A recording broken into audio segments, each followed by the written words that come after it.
Shalom everyone. Today we're studying Parashat Emor, and which is kind of a very special parasha because this is one of the major source for the counting of the Omer. We can read Parashat Emor in the book of Leviticus, chapter 21, verse 1. ויאמר אדוני אל משה אמור אל הכהנים. So the beginning of the parasha is about instructions for the Kohanim, the priests, how to stay holy and pure, which was also a major part of last week's parasha, Kedushim, holy. And then after the regulations for keeping the Kohanim holy, we have the issue of the holidays, the different holidays, starting with Shabbat. That will be in the book of Leviticus, chapter 23, verse 1. So it starts with Shabbat, which is a holy day, once a week. And then these are the holidays of verse 4. These are the holidays of Hashem, Mikrai Kodesh, and the Torah has a very peculiar way to call a holiday. It doesn't say holy day. It says Mikrai Kodesh. Kodesh is holy. Mikrai is calling the Kodesh in. That you will call them on their allocated dates. So it starts with, on verse 5, chapter 23, it starts with Passover. And then we have on verse 9, the whole issue of the counting of the Omer. And that's what when you count the Omer, usually you quote that part about fulfilling that mitzvah of counting the Omer. What is counting of the Omer, and how is that connected to our issue today of Parashat Emor and the Kohanim? So we have learned that on Passover, the only way to get the Israelites out of bondage, out of slavery, was to give everyone, the whole nation of Israel that were in bondage, slavery in Egypt, to give them so much empowerment, light, and spiritual growth all at once. And that came down on the eve of Passover, which means when the Passover, what we commemorate today with the Passover night or the Seder night. So what happened was that those amazing forces came down to earth and filled up the Israelites. Everybody reached within an instant a very high level of spiritual awareness, acknowledgement, perception, vision, and so on. And everybody was ready to get out into the desert without food, without supplies, without a business plan, whatever, without a catering company, right into the desert in order to change the course of history forever. And they did. They did. The Exodus, the splitting of the Red Sea, Mount Sinai revelation, that changed the course of history forever for all of humanity.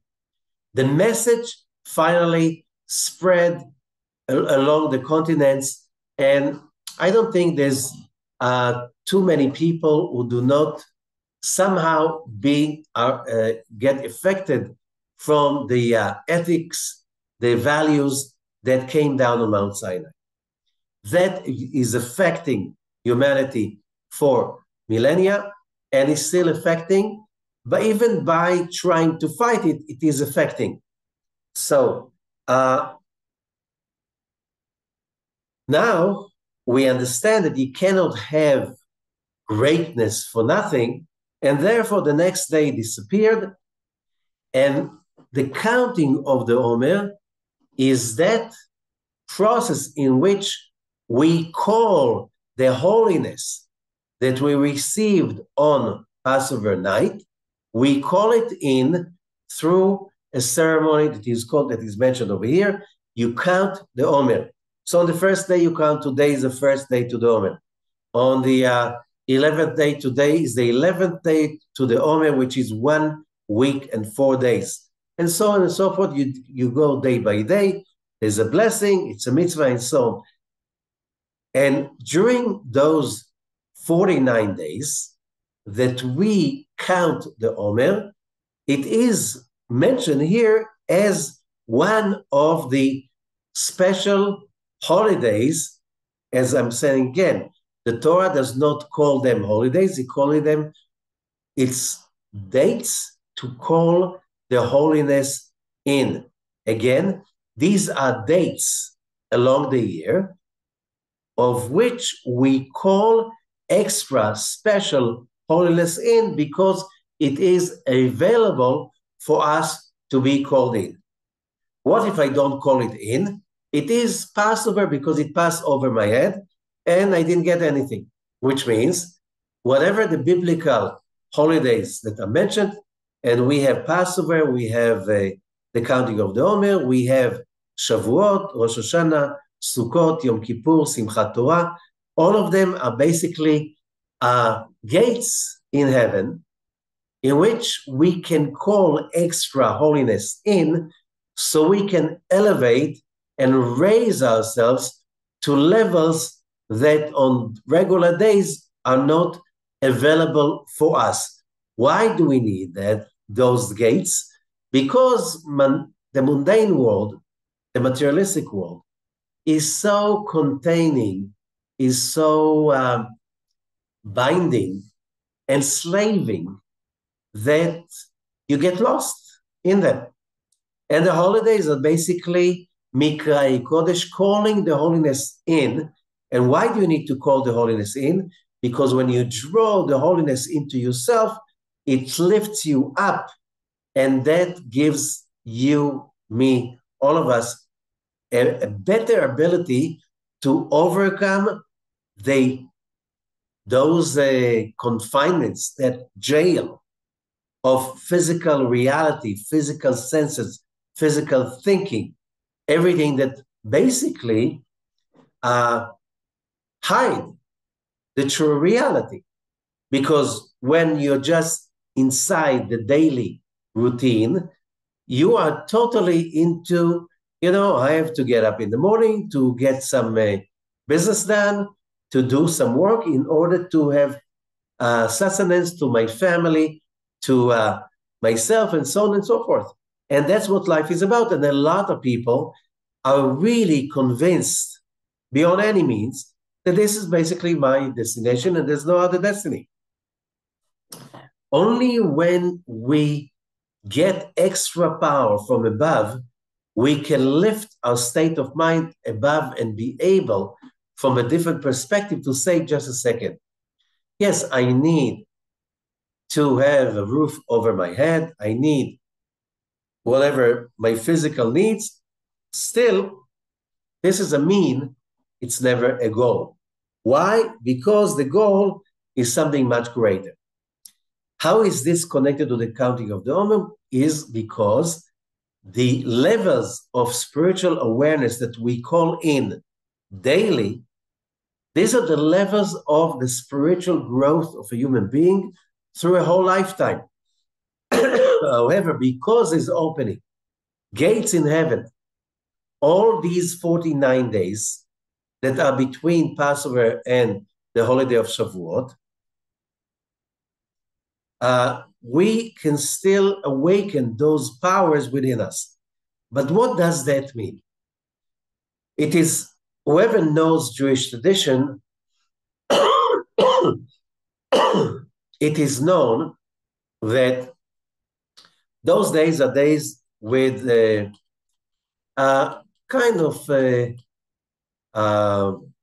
call it usually mourning. Why? Some 2,000 years ago, less than that, there was the rebellion, the second big rebellion against the Romans, under the leadership of Bar Kochva and Rabbi Akiva. And during that rebellion, 24,000 students of Rabbi Akiva, who were really great sages, died during the counting of the Omer. So it's a mourning days, and therefore you're not supposed to listen to music, you're not supposed to go to parties, you're not supposed to buy a home or business, you're not supposed. There's many, like during mourning. However, a lot of people see it only on the superficial level, and they do not understand what does it mean. A lot of people say, you can't be happy during these days because they died. Look, it happened some 2,000 years ago, and we had seen so many calamities, so many killings and horrible atrocities. Why don't we fast or mourn for them for 49 days as we fast for those students of Rabbi Akiva? And the answer is much deeper. The answer is, according to the Kabbalists, that during these days that we are, during the Parashat Emor is always towards the middle of the counting of the Omer. And these are days that are called Yemei Katnut. Katnut means smallness. Smallness, which means you think small, you think like a child. A child can think small. A child's brain and thought cannot really encompass or engulf the welfare of humanity. You can think about yourself, about maybe your family. That's called katnut, which means your desires are very small. And because they're very small, you cannot see the greater picture. And because you cannot see the greater picture, you cannot lift yourself above the little things that bother human beings daily, like pride, honor, for a power, survival, status, all the stuff that bothers people usually, everywhere. Family, community, business, all around it, we always have interactions. The problem is that most of the time, most people, they are on a level that is called katnut, which means even though physically you're grown up, you are mature, and you already have children, you still think small. You still do not get what human existence is about. You still cannot understand the great scope of human reality and human destiny. And because of that, you are very susceptible to find yourself, especially during these 49 days, you're very susceptible to fall into childish issues, which means we know whenever I take upon myself a great mission, like celebrating a wedding, that's a great production. Celebrating bar mitzvah, all kinds of, it's a production. You have to, who to invite, who not to invite, how not to insult the guests by giving them the right seat, and so on, and also the catering and all of that stuff. This is a production. But when we are, during this time, we have that process of regaining our spiritual awareness that it's being given to us since Passover for the next 49 days. So we can count on ourselves to be able to take big picture issues and the same time may be able to evaluate them, understand and perceive them in a broader idea, more than just, I'm stressful. Why? Because, those people, they're always stressful because there's a wedding. When is a wedding? In a year. I'm so stressful. Why are you so stressful? It's within a year. Why you don't know? You have to plan it in advance. You already have to invite the banquet. It's like there's so many things to worry about. And then they're in craze for a year, if you understand what I'm getting. This is called katnut. Katnut, which means small-mindedness. And however, when we work upon ourselves and we do real, true spiritual work, something that whatever happens is called gadlut. The levels of awareness of greatness and giving and maturity that come in. And how do you know somebody achieved those levels? It's when we are facing issues that used to get us really stressed out and lose it. And now we go through these same productions and missions in life, and it's not stressful, it's even joyful, challenging, exciting, and you can contain the stress. You can say, yes, it is stressful, but that's okay. We enjoy the stress because when we are under the stress and the time limit, we can produce the best. Some people stay in katnut. Some people manage through their lives to grow into what is called gadlut. Gadlut in Hebrew is greatness in a way, being a grown-up, but it's also the word gedula. Gadol has another connotation. And this connotation is called chesed. Chesed is also in the names of the Sefirot, one of the Sefirot. This is the Sefirah of loving, kindness, grace, giving, and caring. This is chesed. Now, but chesed has another word in Hebrew, gedula, greatness. When can you say that someone has achieved greatness? When all that stress of responsibility is being sweetened by a bigger scope, proportions, and the ability to lift oneself above the limitation and see a broader picture, a bigger scale, and then you're not that stressed out, you are challenged enjoyably, challenged responsibly, challenged, and then the production has a totally different taste, feel, and results. So what does that mean? That during the time of the Sfirat Omer, this is a time that is very, very special cosmically, because the Creator is gifting us with that consciousness of greatness. That consciousness of greatness allowed the Israelites 49 days later to be able to stand as one person with one heart, and that consciousness of oneness ignited what we call Mount Sinai revelation. Mount Sinai revelation was not dependent on the date. It was dependent on the idea that the whole Israelite nation became one body, one heart, as the commentators are saying. That one body, one heart, that was the precursor, that was the frequency that ignited Mount Sinai revelation, that was now even a greater greatness, the greatness of being able to rule over death and mortality forever. The sin of the golden calf stopped that.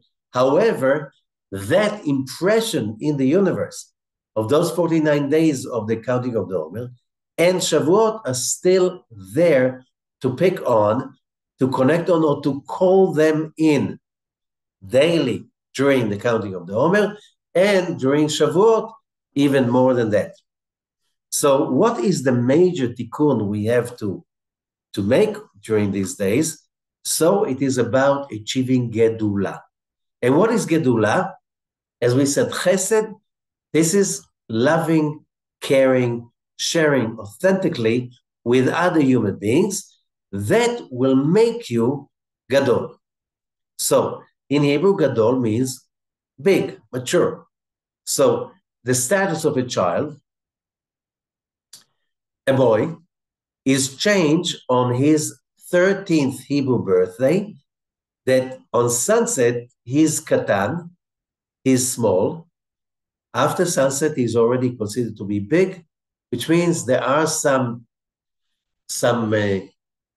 issues that apply to him, especially the responsibility for the spiritual journey of transforming oneself from a child with childish impatience and so on and so forth.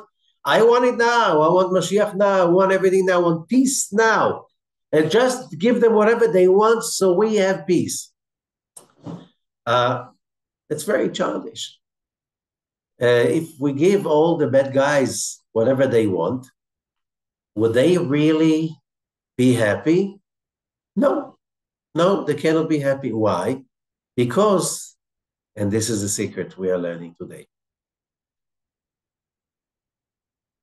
there are many levels of katnut, smallness. You can be katan, small, and still very successful in business. You've never seen children very successful playing Monopoly or any kinds of business games, and today even like you have online games, and they can even make money by opening companies on their own. The question is, in what state of mind did you make business? Are you really making business or like playing the game? And can you see a bigger picture than just the dollar sign? That's, if you cannot, you're still small.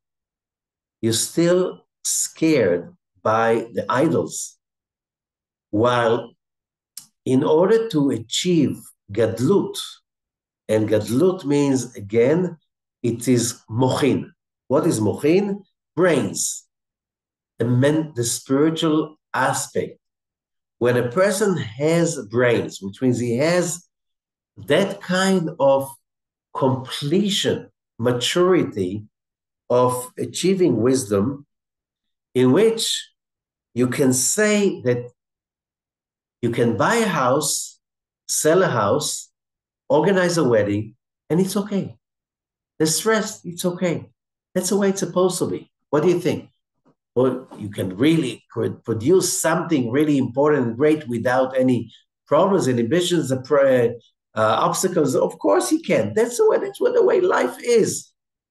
So when you are in a place higher than that, that's called gadol. But how do you achieve that? So during the time of the counting of the Omer, we can call in levels of greatness, which means levels of greater and more expanded state of mind that allows us to feel bigger, or maybe in a higher place, to feel authentically, okay, not an ego trip. Simply knowing once in the past, I was very intimidated by taking those responsibilities and so on. Today, I am gracious for those opportunities because I know greatness can be achieved mainly by myself generating, creating the light of giving, sharing, caring, being there for somebody else, knowing that basically what I'm doing, I'm rebuilding myself. I'm elevating myself because the power of Gadlut, the power of drawing in that state of mind that I am capable of being there for somebody. I have what to give. Why? Because I made myself a messenger of the light, a messenger of God. What is the purpose of the creation? According to Kabbalah, it's like the purpose of the creation, Lehitiv L'Nivraim, is that the Creator wanted so much to share his pleasure and bliss so we can enjoy it. So we were created as vessels for God's pleasure, elevation, fulfillment, and so on. Okay, however, we were created for that purpose, but we could not receive that for free. And therefore, the next stage was this creation that we live in, that we are part of, and that creation is, you need to achieve something in order to own it. Okay? The money does not grow on trees. You have, but fruits grow on trees, but fruits are not money. So how do you exchange fruits for money? You have to pick the fruits, you have to maybe package them, and you need to sell it to somebody, and then you get the money. Then you get what you call sustenance. All of that is about knowing that there is a process. The same thing is, if somebody is a little kid, he cannot have the patience of planting the trees, watching them grow, watching the money running away from your banking account for watering the trees, spraying them against all kinds of pests and stuff like this. And you need to have a bigger vision as a farmer that you cannot have the fruits immediately. It has to take time. And especially according to the biblical law, you need to also let the tree give 3 years of the fruits. Only after that you can eat the fruit. Why can't eat the fruit of the first 3 years? Ola. This is, all of that energy goes to the dark side. You need to get, but I want to eat it now. Ola, you cannot eat Ola. It's impure. No, which means you need to have a great vision in order to plant the plantation, wait 3 years till you can pick the fruits and eat them and sell them in the free market. All of that is the definition of smallness and greatness. Smallness, I don't have patience. I need everything now. I don't have patience to work for it, to study for it, to endure long hours of hard work, and then see the results. Who knows how many years, how many years later?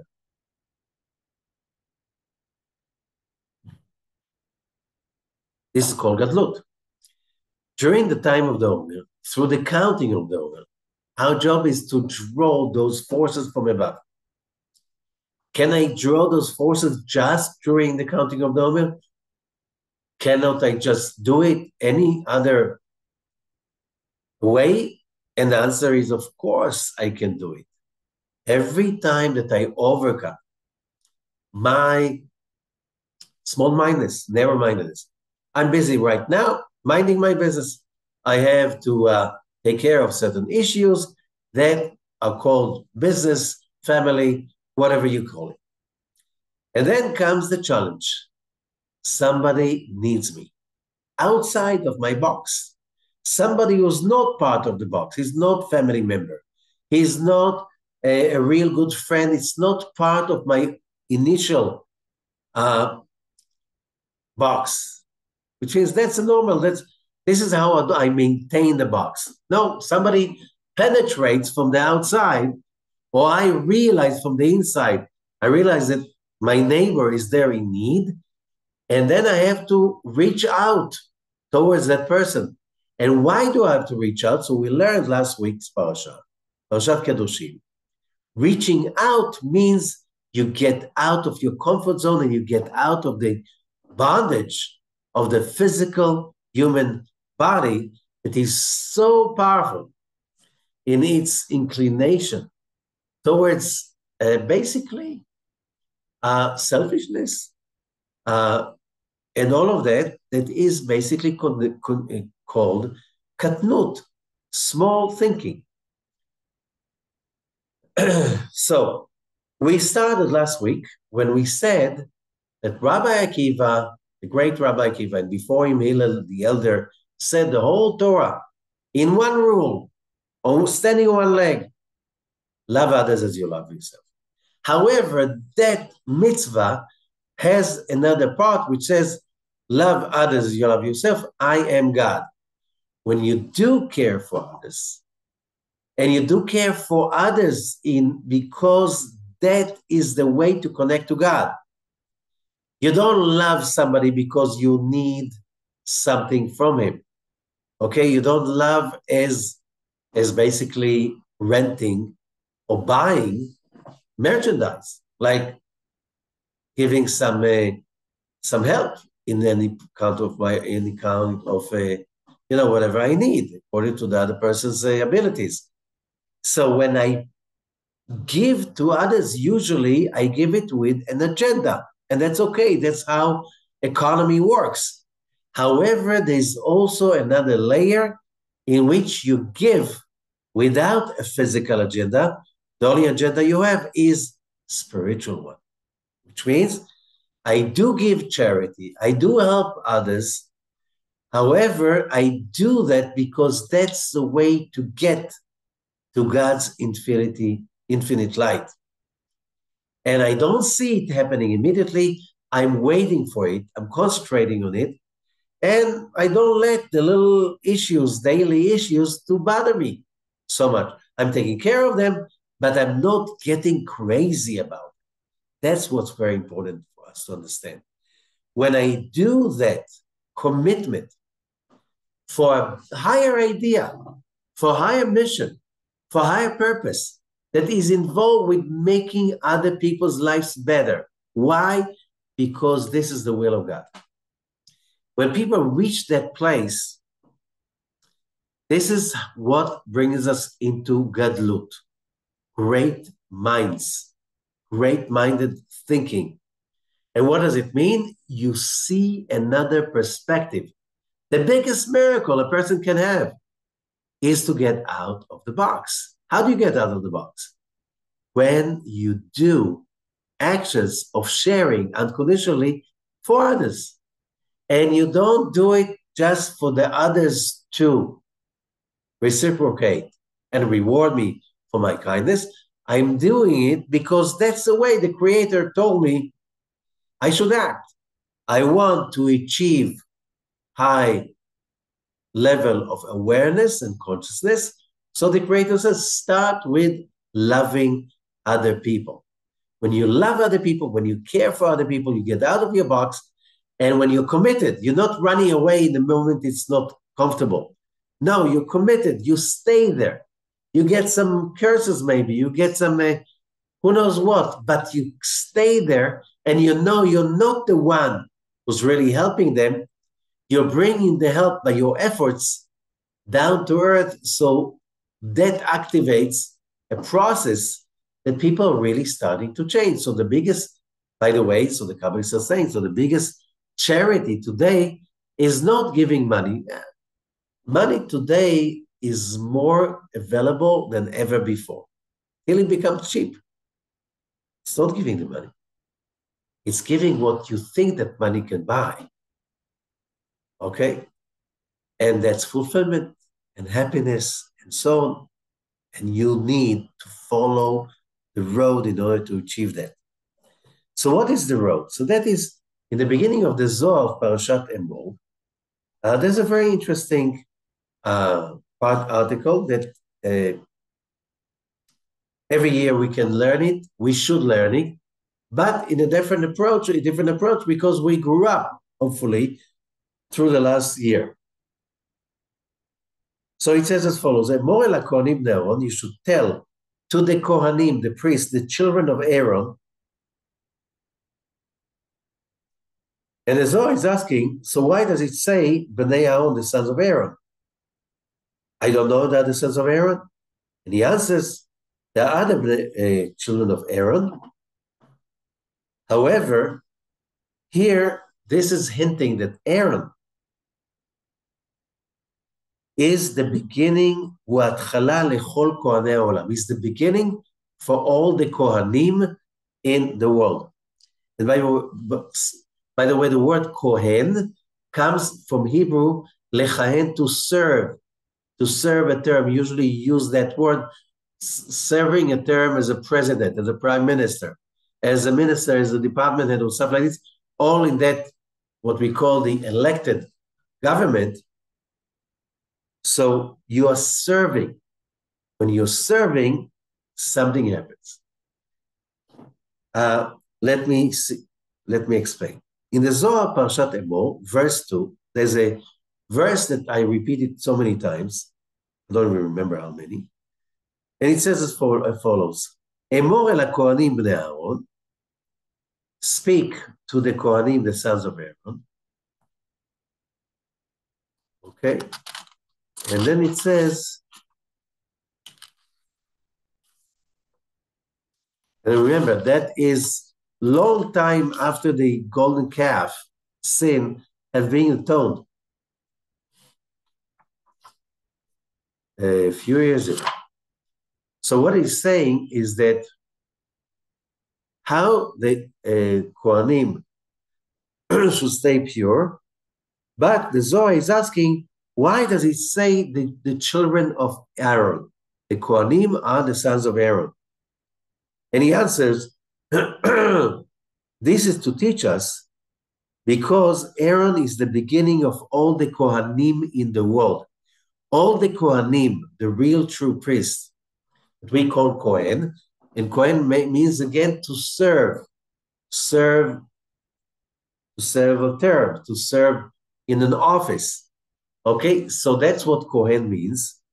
And who started with Kohanim? All the Kohanim are supposedly the sons of Aaron. How can you be so sure about it? It's already 3,800 years later. Maybe 3,500 years ago. No, 33 years, 100 years later. So there was a DNA, you can study through DNA, and the researchers, they took hundreds of Kohanim from the States, from the UK, from Israel, from other Jewish communities around the world. You know, people know that they are Kohanim. You get it from your father to son. I'm not a Kohen. My father said, you know, you're not a Kohen because my father was not a Kohen. His mother was a Kohen. So, but Kohen can go only from father to son. And what does that mean? That if you are father to son, a child of Aaron the high priest, some 33 centuries ago, you're supposed to have the same Y chromosome. So they did this genetical research, and they found out that 80%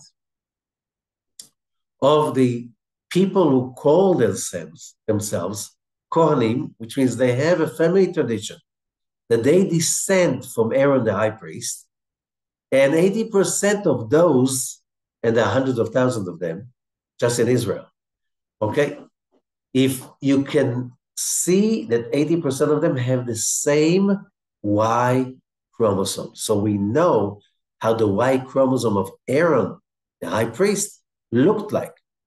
We can read it today, we can scan it today. So what's special about it? Because the Kohanim have a special grace that they can share with the people in the name of the Creator. And what is it? So the Zohar says something very important, and that can lead us to one of the major understandings of this parasha. Emor el HaKohanim bnei Aaron, say to the Kohanim, the children of Aaron, and the Zohar is asking, why does it say the children of Aaron? Don't we know that all the Kohanim are the children of Aaron? Ki Aaron hu hatchala lechol minei haolam, lechol kohanei haolam, because Aaron is the beginning. He is the father of all the Kohanim in the world. Ki bo bachar HaKadosh Baruch Hu mikol, because God chose him from everyone else. How did God choose him? He chose him, says the Zohar, kedei la'asot shalom ba'olam, in order to make peace in the world. ומשום שדרכיו של אהרון העלו אותו לזה, and that was because his ways brought him to that place, his behavior. And what does it mean? כי כל ימיו של אהרון היו היה משתדל רבות שלום בעולם. Because all the days of Aaron, He was totally focused on the great mission, which is to make peace in this world. So he would go around and say, do you know that the Israelites already knew? Do you know who's fighting with whom? Do you know about the husband that is fighting with his wife? And he would go and sit with all of these parties, fighting with each other, not forgiving each other. And with his wisdom, he knew how to get everybody forgive to everybody else. And therefore, he is called Ohev Shalom ve'Rodef Shalom, the lover of Shalom and the one who pursues Shalom. And Shalom means, everybody knows it means peace. But the word peace in Hebrew, there is a word for it. It's coming from the word lefayes. It means that people won't fight with each other. Shalom means something much bigger than that. Shalom, the word shalom is coming from the word shalem, a whole, complete. When you have a real true peace with somebody, it's because you understand that somebody is not your competitor, it is your completion. And when you need that person, you need those people to complete you, because without them you're not complete. Then you will this is the level that is called shalom. Aaron brought the Israelite nation to an amazing degree of shalom through his actions. The result was, says the Zohar, because his ways brought him to it and brought him up to it, he called him which means Aaron was the person, he couldn't stand the idea that two people can stand each other. He would go tell stories to one, tell stories to other. Doesn't matter, sometimes it was a white lie, just to make them love each other, forgive each other, and more than everything else, realize how much they need each other and how much they're not complete without each other. And as Zohar says, because he did it so much in the physical dimension with physical people, convincing them, talking to them, explaining to them, because of that, his actions brought him to such a place that God chose him to be the high priest. Just a second. Didn't we say that God chose him just because of that? And the answer, yes, God chose him because he brought himself, the Zohar says, he brought himself up to that level. How? By taking care of people that don't belong just to your circle. Taking care and helping them the way they need to be helped, not the way you think you should help them. That's a very high level. And that is called the giving, the making of peace of the Kohen. Because what is a Kohen? The Kohen is the one that brings the light from above to below. The Kohen is the one who makes peace between judgment and mercy. Now that the Kohanim are not having any specific role, this job goes to each one of us. And although most of us are not Kohanim, we still can read Parashat Emor. Why? Because it is speaking about how do we draw in enough positivity so we can turn the sour into sweet, the bitter into sweet, the darkness into light, this is the purpose of humanity. So understanding that is very important. We are in days of Katnu. We are in days that we are in the making, which means somebody is going through rehabilitation after a disease or whatever, okay? You can't just jump to the streets and run. You know that, because you're not ready. You did not fulfill the process, and that can create a lot of bitterness because part of the healing is overcoming the negativity, forgiving, forgetting, focusing on the good and not focusing on the evil. Then that's how the only way you can eliminate the evil inclination. The evil inclination is an entity of its own, very powerful, more powerful than most of us. How do I know? I know. I know when the whims and the drive of the dark forces within me push me to say things I'm not supposed to say, to make decisions I'm not supposed to make. I know there is a responsibility over here. And by the way, that's the only way I can connect to Kehuna. Because the law of affinity says that similarities attract and communicate. Okay? So, how do we become the Kohanim of this generation? And the answer is very simple. When we become the people that heal others with light, a lot of people have the potential. Awakening that potential is awakening of a great, amazing perception of reality. So when we read about it, we understand that it's all dependent on our pace, on our own private journey. Because most people that we know are in katnut. How do you know? Look at them. They get hysterical about everything. They get stressed out about most everything. They get upset a lot about other people and stuff like this. And if something is not exactly the way they want it, they get upset about it. This is katnut. This is katnut. This is the mindset that is called katnut. Katnut means your soul is not breathing. Yeah, your body somehow functions. You can take care of some basic preliminary needs. This is katnut. Gadlut is when you realize that you have a vision and a mission that are bigger than your body, bigger than your immediate needs.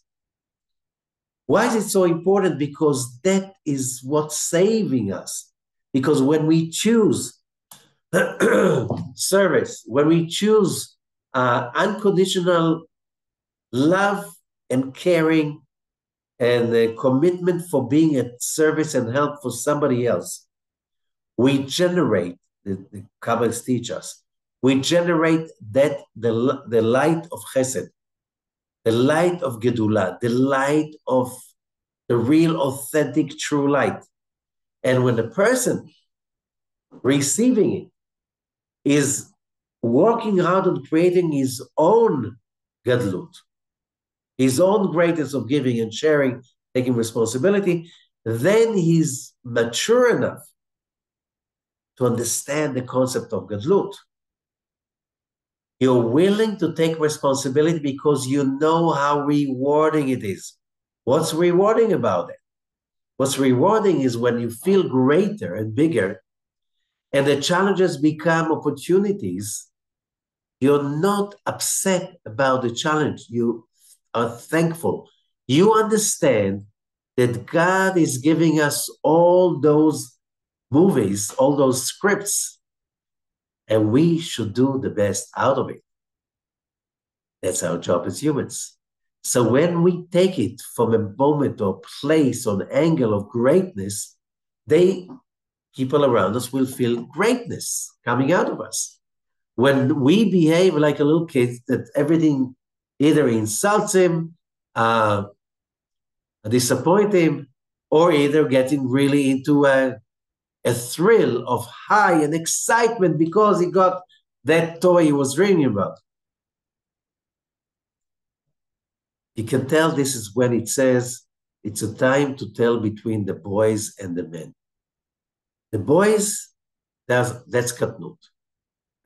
Seeing small, suffering a lot, because you are focused only on your immediate physical needs. However, when you realize that you're not limited and confined by the body, greatness is being decided by how great is your sharing mind and how great are the ideas and how far-fetched they can go. This is great. So what the Arizal is teaching us, that when we play that game of being creatures of greatness, of helping others, achieving for others, generate any kind of a miracle or growth, it's all thanks to all the chasadim, the light of chasadim, the light of loving kindness. This light it's not becoming, is the only true legal vessel to receive joy and pleasure. Why do you think it is that people can be honored in a special event in front of all the important people of the country? Okay, and you're being honored in a special award for life project and stuff like this. And then you're coming out of that ceremony and you're alone with the award. Okay, what are you doing now? Okay, how do you explain others you can count on me? You have to show proof. Okay, so this is not real fulfillment, being awarded for your life project. What is the fulfillment is when you do good to others and you realize you love others as thyself. I am God. That's the way you connect to God. The highest band of communication with God is similarities attract, which means you have to generate the energy, the light, the compassion and passion for divinity, for God's light. You have to want it crazily. You want to really desire it. However, if it's only desiring things just for themselves, desiring just for myself alone, this is not the light. This is smallness. This is childish. This is katnut. It's painful. This world is full of people that they are addicted to very short goal fulfillment. Something to drink, to smoke, to eat, to buy, and so on. High and buy. Doesn't last too much. Why? The only vessel to contain the pleasure of greatness is the energy we generate when we care for others, knowing this is a way to build a vessel to draw in, to invite in the light of the Kohen. This is the whole story of the 7 weeks, the whole story of 70, 120 years of a human being. To learn to become a Kohen. I am at service, holy service. I'm not helping others for them to tell me thank you. I'm not helping others for God to tell me thank you. I'm helping people because by sharing with people, by caring for people, by helping people, by going out of my way for people, I generate all the chasadim, the light of chasadim, and that is the light of greatness, gadlut.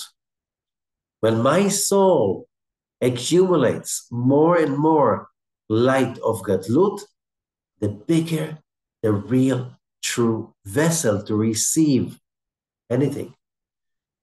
So we live in an era that we are all, since we're babies, we are brainwashed that real, true happiness will come when we have things, money, honor, respect. And this is an illusion. No wonder the more achieving people are in our society, the more lack they experience, because they experience vacuum. Because when you're just going after the food, the money, the drugs, whatever, it's high and by. It doesn't matter how big is the experience. There's no vessel to hold it because you are small. You're minor. You are not supposed to hold so much power, and it disappears.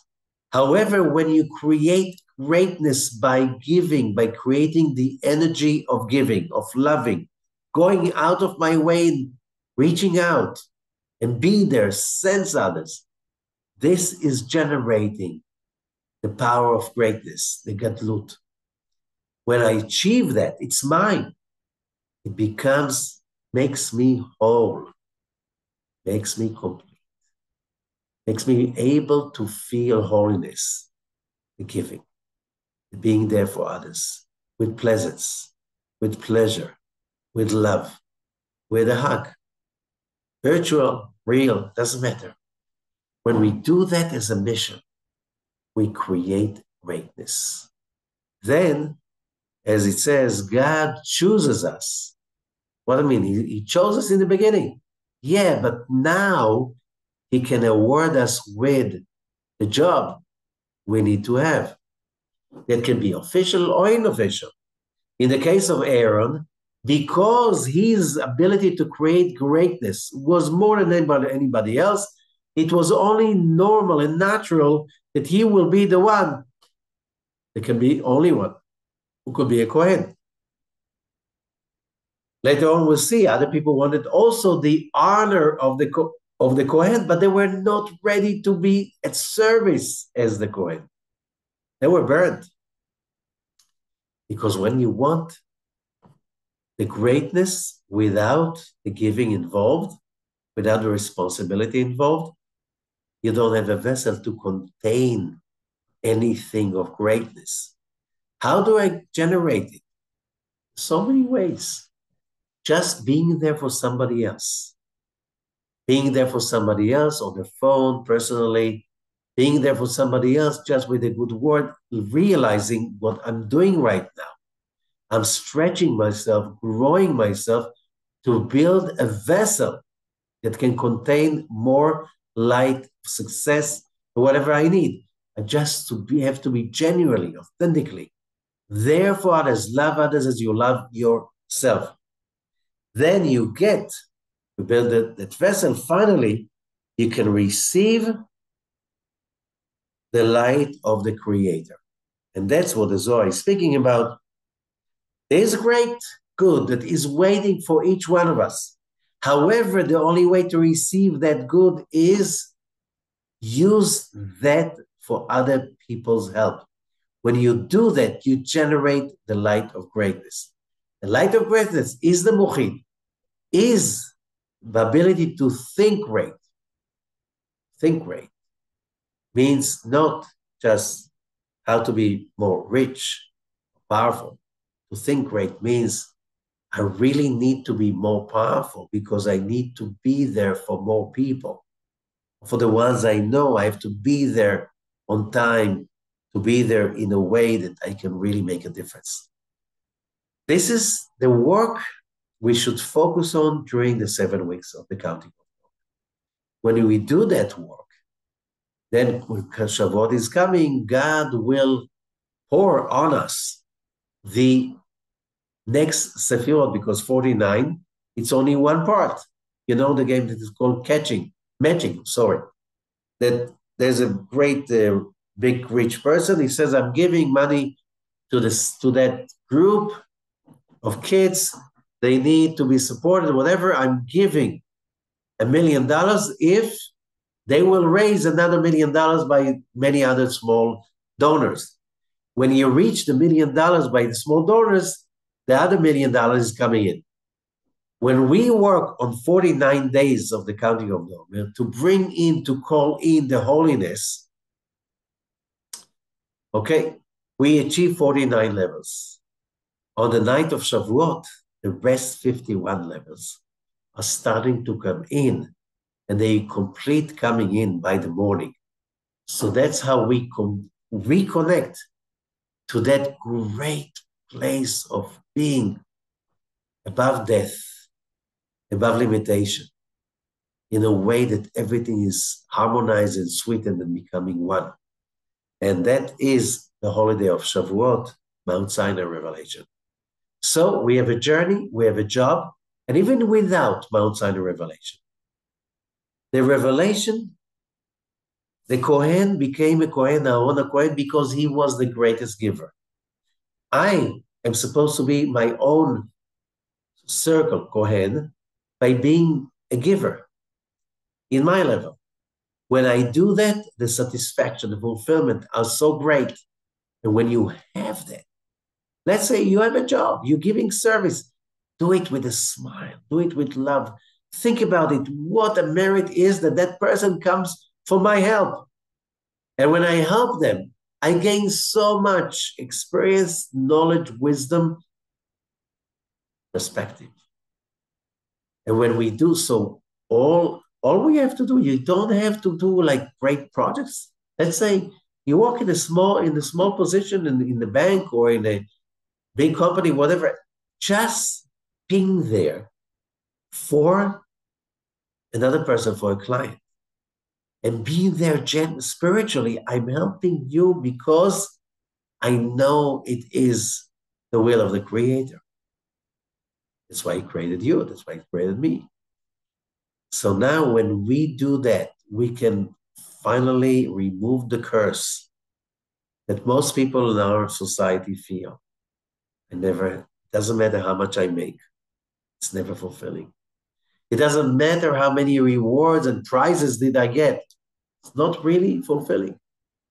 The only way you can fulfill yourself is when you create a vessel for the light, and that vessel is being achieved daily, day after day, by repeating the study and also being there always with charity, help, love, kindness, greatness for others.